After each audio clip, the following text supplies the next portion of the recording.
Right, sorry guys, I know I don't want to come across as rude or distracted, but I'm trying to do some high IQ research. And when I'm doing research for my videos, I've got a couple of things that are absolutely essential to qualify the quality of the research I'm doing. And these things are as follows. Number one, the person absolutely must be standing in a public park at night. Point two, they absolutely have to be wearing a hoodie with the hood up and the strings pulled tightly. And finally, and probably most importantly, to make sure that what this person is saying is 100% valid and factual, they have to be drinking a can of beer. Perfect. Go nuts on my nuts. I didn't even know Daniel Pratt had a brother. Hello everybody, welcome to another episode of Playing a Blinder with me, the Creaky Blinder. Now today we're going to be having a look at... Now today we are going to be taking a look at a channel I stumbled across this morning called Rockets Push Off Air. And like every good flat earther, his channel is filled with flat earth videos, oddly enough. But he's also a 9/11 denier and he thinks chemtrails are real. But the big difference between Rockets Push Off Air and everyone else is if you Google conspiracy theory, click on the first website you see, you get this. So let's have a look and see what he's got to say for himself. Him and his can of beer. Greetings, Flat Earthers and Globelings. We have another special for you today. A special, eh? But don't get too overexcited because I think he means special brew. That lovely Viking beer. Oh, what a smooth, crisp tasting lager. Hang on a second, how is a channel that small getting brand deals? That's so unfair. I've tried loads of times and everybody always tells me no. Okay.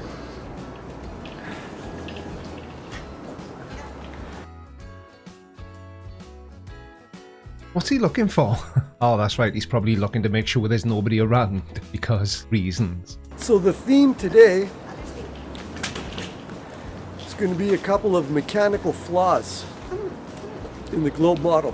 Wowzers, mechanical flaws. Now I have not heard a single other flat earther refer to the problems with our model as mechanical flaws. So this should be an interesting video. So we're going to talk about daylight hours and the position of the sun in the sky throughout the seasons.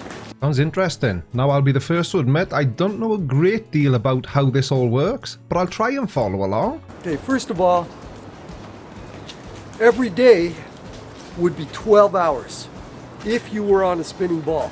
Okay. No question about it.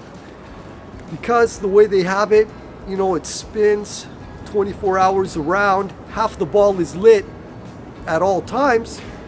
Well, how are you going to get out of that? You can't. Are we trying to get out of that? The tilt is not going to fix that. Well, nobody's claiming that the tilt will fix it because it's not broken, but the tilt is certainly what causes it, that and the fact that we orbit the sun once every 365 days. So they have a big problem right there. So 12-hour days every day. But we don't have 12-hour days every day, do we? As a human being, which I'm going to assume you are, and I'm also going to assume that you live on Earth, you should know this stuff because it's really easy to find out as well. Although a solar day is 24 hours, not every day has 12 hours of daylight and 12 hours of night. Daytime is shorter in winter than it is in summer. It's because the Earth's imaginary axis isn't straight up and down. It's tilted at 23.5 degrees. Now, as the Earth moves around the sun during the year, the northern half of the Earth is tilted towards the sun in the summer, making daytime longer than night.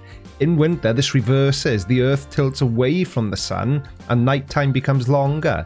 In the spring and fall, the tilt is neither toward or away from the sun, but somewhere in between. Is that it? Are you going to offer an alternative explanation, or just be like every other flat earther I come across, shout and scream that we are wrong and you are right, but you can't explain why you're right? Plus, the position of the sun in the sky is always going to be the same. And the reason it isn't always the same is because we live on a globe and the sun isn't actually stationary in the solar system anyway. It's actually in orbit around every body that's also in orbit with it. Beyond this, the sun is also moving around the center of the Milky Way along with our entire solar system. And one complete orbit takes about 230 million years. Always. Doesn't matter. Okay? There might be some slight variation.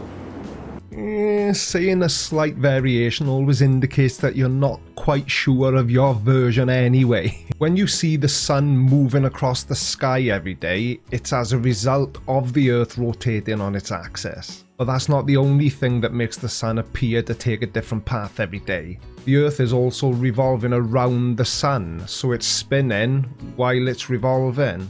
So each day of the year, the sun is at a different position in the sky because of that orbit.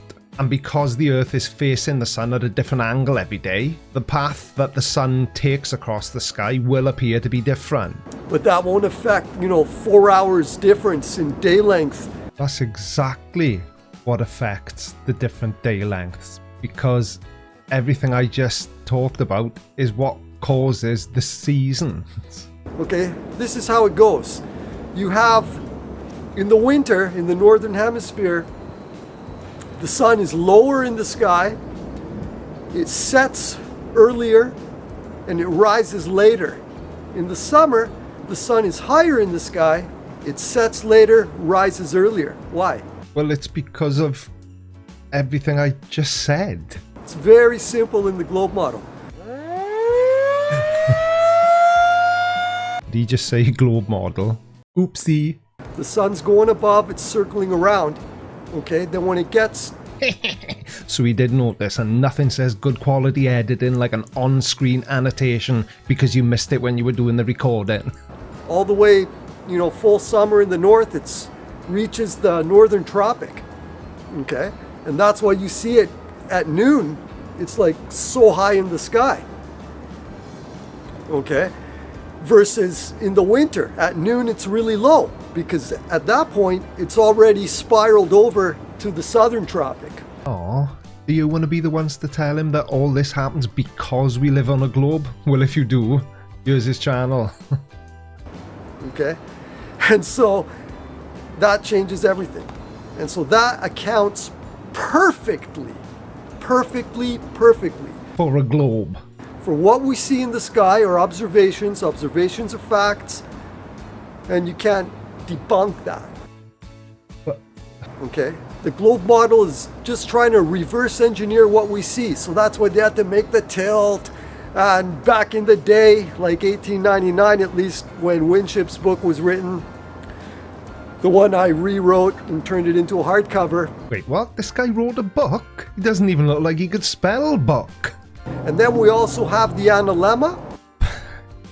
But the analemma is a diagram showing the sun's position in the sky from a fixed point on Earth. And it's because the sun's position varies as we see it that it resembles a figure eight. This guy's doing a really good job of debunking the flat Earth. I could probably say nothing for the rest of this video. Which is that figure eight pattern, and it's really small. Like if you at the same time, same place, every day or every week or once a month, you take a picture of the sun in the sky, at the end of the year you're going to get a figure eight, and that's called the analemma. It's the position of the sun in the sky, and that tells you everything. I mean, that just proves the flat perfectly.